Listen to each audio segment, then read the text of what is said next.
I have to have notes too, or I'll talk all day on the first slide. I feel a little bit like the PBR guys, you know, they're ready to go, so open the chute.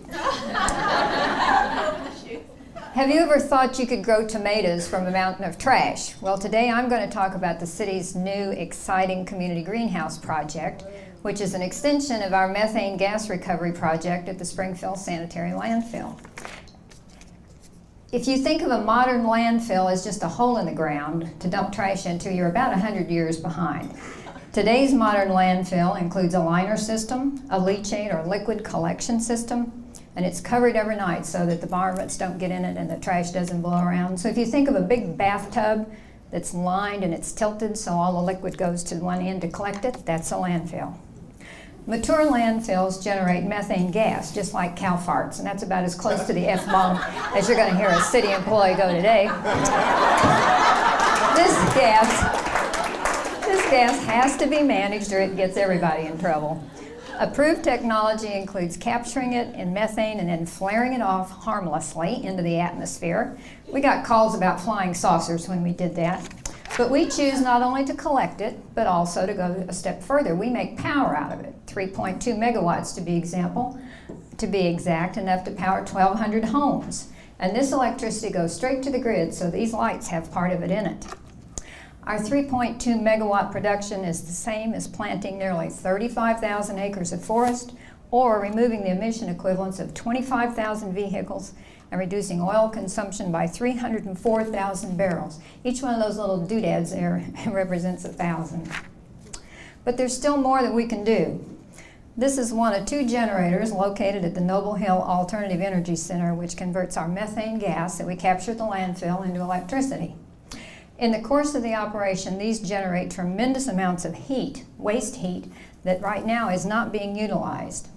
However, with our new project, this waste heat it will actually furnish energy to operate as many as 3 large community greenhouses, each one approximately the size of a football field or the size of Remington's. When we say large, we mean large.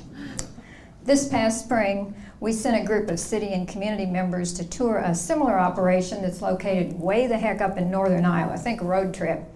We had spoken to the Perfect Circle Corporation 3 or 4 years ago when we very first started to explore the idea of our community greenhouse. This is their head grower and mad scientist, Mark, and a few images of their operation. At Perfect Circle, they grow organic tomatoes. This looks like something out of the future, doesn't it? And they're now experimenting with a mix of organic and hydroponic tomatoes. These tomatoes are trained to grow toward the ceiling and they produce year-round. Some of them have stems that are 30 or 40 feet long and they can be wrapped at the bases. As another part of our planning, we worked with MSU and we did a market feasibility study which confirmed the presence of a very strong year-round demand for locally grown, fresh, organic produce, just as we're hearing from other speakers. And as you know, food security and availability is also an important topic of current discussion here in the Ozarks as well as nationally. So as a part of our planning, we also will be donating a portion of the produce to local food pantries so we can increase their clients' access to fresh, local, healthy, year-round food that doesn't come out of a box or a can.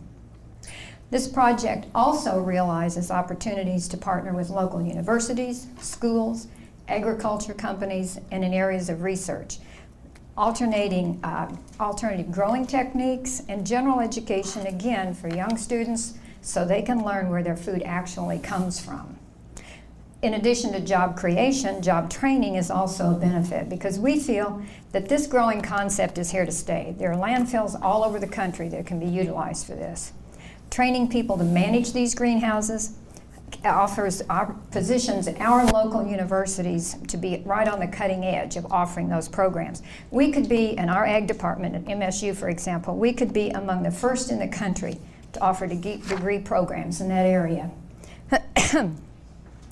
Currently, trends show that tomatoes have the highest yield and profit margin, but there's opportunities for expansion into many other areas of produce, and the opportunity for local partnerships is also limitless.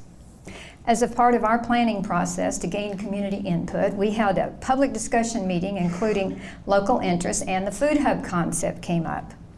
With these products going to a centralized food hub, and I'm hearing this from other speakers, we increase not only opportunities for wholesalers to include more locally grown products, but we also allow access for local restaurants and consumers to include local products in their marketing. In addition to the social and economic impacts, the environmental impact of an operation like this is huge. American food travels an average of 1,500 to 2,500 miles from the farm to the table. Food miles are among the fastest growing sources of greenhouse gas emissions. This is a way to address that. It's no mystery that fruits and vegetables allowed to grow to full ripeness taste better. We all know that. But they also have more nutritional value than conventional produce harvested early and ripened with chemical gases in transport and storage. And recent studies indicate, again that I've heard today, that additional minerals that are contained in organically grown food are just more nutritious for our bodies. This also supports the Ozarks Regional Food Policy Council's goal of the local 20% local source by 2030. Current number of local growers simply cannot meet the needs of the population. I'm hearing that as well. This also confirms that our greenhouse would not be in competition with any local growers, but instead it supports the demand for local food, and it elevates the entire local food movement. So yes, you see, you can grow tomatoes from trash. As you see, it completes the full circle from your plate right back around to your plate. And with that, I would try to answer any questions you might have.